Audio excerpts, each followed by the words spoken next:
Safe guard എൻ്റർടൈൻമെൻറ്റ്സിൻ്റെ പുതിയൊരു വീഡിയോയിലേക്ക് സ്വാഗതം. നമ്മളിന്ന് പണ്ടൊരു ചൊല്ലുണ്ട്, ഒരു കുസൃതി സംസാരം. പശുവിനെ വളർത്തുന്നതുകൊണ്ട് ഉള്ള ഗുണം എന്താണെന്ന് ചോദിക്കുമ്പോൾ, പശുവിനെ വളർത്തുന്നത്, പശുവിനെ നമ്മൾ പാൽ കിട്ടുന്നു, പശുവിനെ നമ്മൾ തെങ്ങിൽ കിട്ടുന്നു, തെങ്ങിൽ നിന്ന് നമ്മൾക്ക് തേങ്ങ കിട്ടുന്നു, അങ്ങനെ പറഞ്ഞിട്ട് വളരെ രസകരമായിട്ടുള്ളൊരു കുസൃതി സംസാരമുണ്ട്. അതിൽ നിന്നും വ്യത്യസ്തമായിട്ട് എന്താണ് പശുവിനെ വളർത്തുന്നതുകൊണ്ടുള്ള ഗുണം? പശുവിൽ നിന്ന് പാല് കിട്ടുന്നു, പശുവിൽ നിന്ന് ചാണകം കിട്ടുന്നു, ഗോമൂത്രം കിട്ടുന്നു, പശുവിൻ്റെ കുഞ്ഞുങ്ങൾ വരുന്നു. അതിനെ നമുക്ക് വിൽക്കുന്നതിലൂടെ ഒരു വരുമാനം നമുക്ക് ജനറേറ്റ് ചെയ്യാൻ പറ്റും. കുഞ്ഞുങ്ങൾ കിട്ടുന്നു. അത് കൂടാണ്ട് ഈ പ്രപഞ്ചത്തിൻ്റെ ഒരു റീസൈക്ലിംഗ് ഉണ്ട്, ഒരു പ്രോസസ്സ്.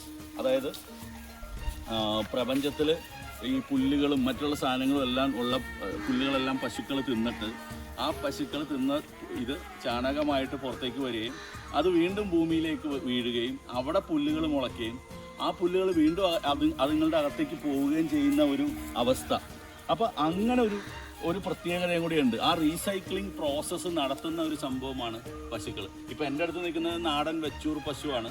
ഈ വെച്ചൂർ പശു ഏറ്റവും മിൽക്ക് തരും. അതിന് വീണ്ടും ഒരുപാട് ഗുണങ്ങളുണ്ട്.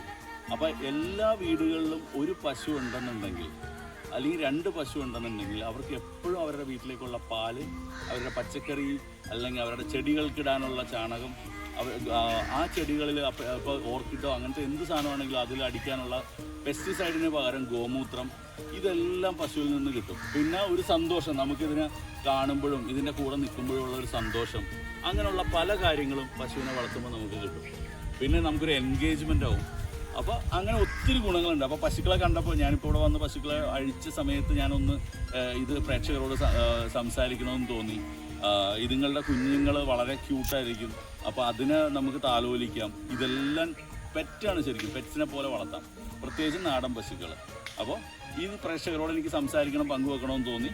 പുതിയൊരു വീഡിയോയുമായി നിങ്ങളുടെ മുന്നിലേക്ക് വരുന്നുണ്ടാവും. നിങ്ങളുടെ സ്വന്തം മനോജ് വർഗീസ്. ഈ വീഡിയോ നിങ്ങൾ ഇഷ്ടപ്പെട്ടിട്ടുണ്ടെങ്കിൽ തീർച്ചയായിട്ടും ഷെയർ ചെയ്യുക, ലൈക്ക് ചെയ്യുക, ചാനൽ സബ്സ്ക്രൈബ് ചെയ്യുക. Signing off.